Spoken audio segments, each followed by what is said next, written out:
Hi, in this video I want to show you how to do linear regression on your calculator, and that's the process of fitting a line to a set of XY data. Sometimes that line is referred to as the regression line or the least squares line or the line of best fit. Now in this example I've got 8 pairs of XY data and I've got 3 different tasks I want to show you how to do involving linear regression.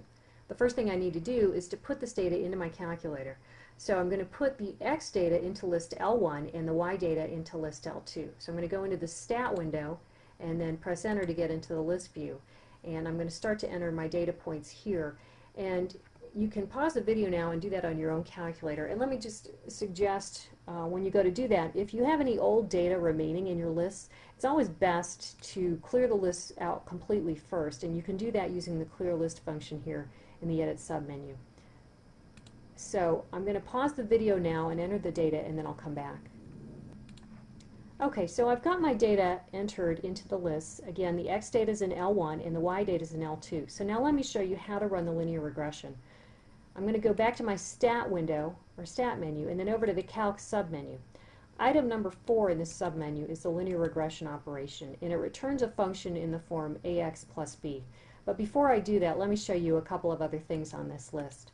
If I go down to item number 8, you're going to see it's also a linear regression operation. In fact, it's the same as number 4, it just swaps the definitions of A and B.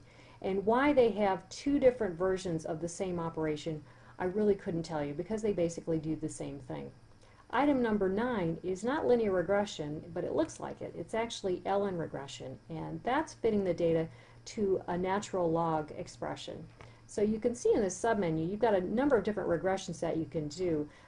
Cubic, quartic, linear or natural log regression, or exponential regression. But we want to focus on fitting the data to a line. So that's linear regression. So I'm going to select item number 4 now, and that puts the linear regression function on my main window.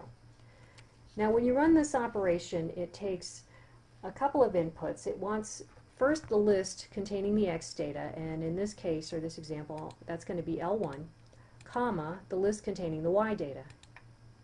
And in this example, that'll be L2. Now, let me just mention here, linear regression will default to L1 and L2. So if you don't specify the lists and you press enter without any lists given, it's going to take the X data to be the values in L1 and the Y data to be the values in L2. So that's a bit of a shortcut there for you.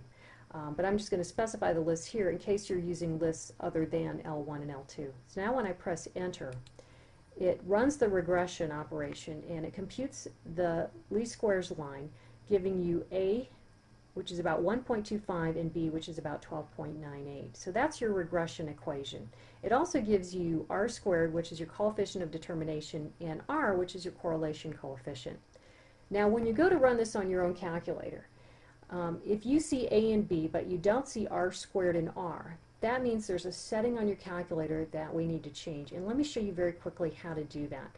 You want to go into the catalog menu, which is the shift function over the 0 key. So I'm going to do second and then catalog, and I want to jump down to the D's on this list. So I'm going to choose the alpha character D, which is over the X inverse key. You can see it's already expecting an alpha character input, so I need only press the X inverse key, and that jumps me down to the D's in this list, and then I arrow down a little bit further to get into, or to get to the function diagnostic on, which is right after diagnostic off. So I press enter to put that on my main window, and enter again to invoke that command. And once you change this setting, you're good to go. You don't have to keep going back and redoing it. So now when I run, or now when you run linear regression, after you've changed that setting, you should see all 4 outputs, A, B, R squared, and R. So that completes the first task I wanted to show you involving linear regression, and that's how to find the equation, then also how to find the correlation coefficient and coefficient of determination. Now the next task I want to show you is how to make a scatter plot of the data and then to impose the least squares line on that plot.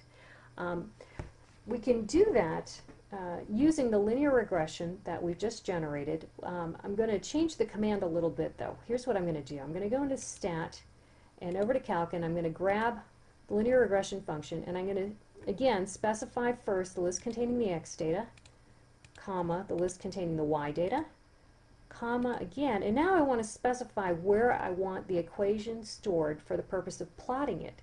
And so I'm going to go into the vars key and then over to the yvars submenu, and the first item's highlighted, so I'm going to press enter and then enter again, and that's going to put this y1 location into my command. So my command looks like linear regression L1 comma L2 comma y1, and what that's going to do when I run this command is to run the regression again, and then it'll store this regression equation in the y equals menu in this location y1.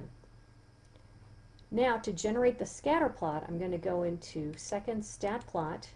I'm going to go into my plot 1. I'm going to press enter to turn it on. For type, I want to make sure scatter plot is highlighted, and that's the first choice here. And then give it the list for where my x data is stored and the list for my y data, and those are already indicated. So I'm ready to plot now, so I'm going to go into zoom, and I'm going to arrow up to get to the bottom of the submenu, and I want to choose item number 9, zoom stat. And when I press enter, what that's going to do is it's going to generate a scatter plot of the data, and it's going to adjust the window parameters so that all of the data points are shown. And then you can see on top of that we have the graph of the regression line that we stored in the y equals menu.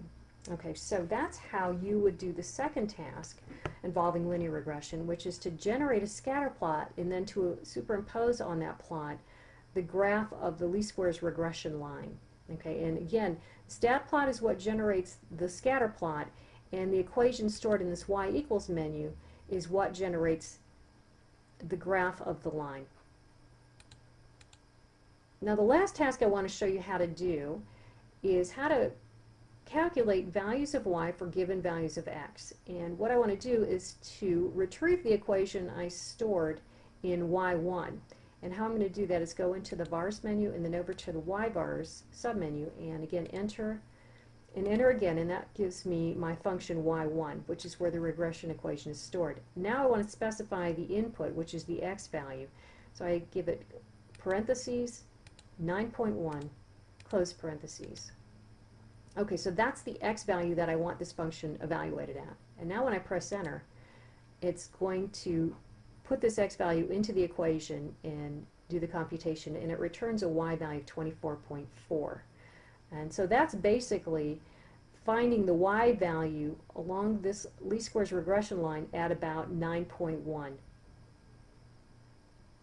Okay, so that completes the third task for involving linear regression, and you can see this allows you to, by letting the calculator do all of the computational work, it allows you to focus on the results that you get. You can look at the data, you can see how well the line fits the data, and hopefully that'll make sense to you with what R is. Recall that the correlation coefficient tells you how well the line will fit the data according to the sign and the magnitude. And since in this case R looks to be pretty close to 1, we know that the data looks to be very linear in this situation, and of course that's kind of what the plot is showing us, right? It shows a definite linear trend. The fact that R is positive indicates that it's a positive trend upward. So again, let the calculator do the work for you. It's quicker, it's easier, and it's going to be more accurate than you're doing it by hand. Usually I caution students to do some calculations by hand, but in this particular situation I think it's best to let the calculator do that work for you so that you can focus on making sense of the results. Okay, so that's all I wanted to show you for linear regression and linear modeling.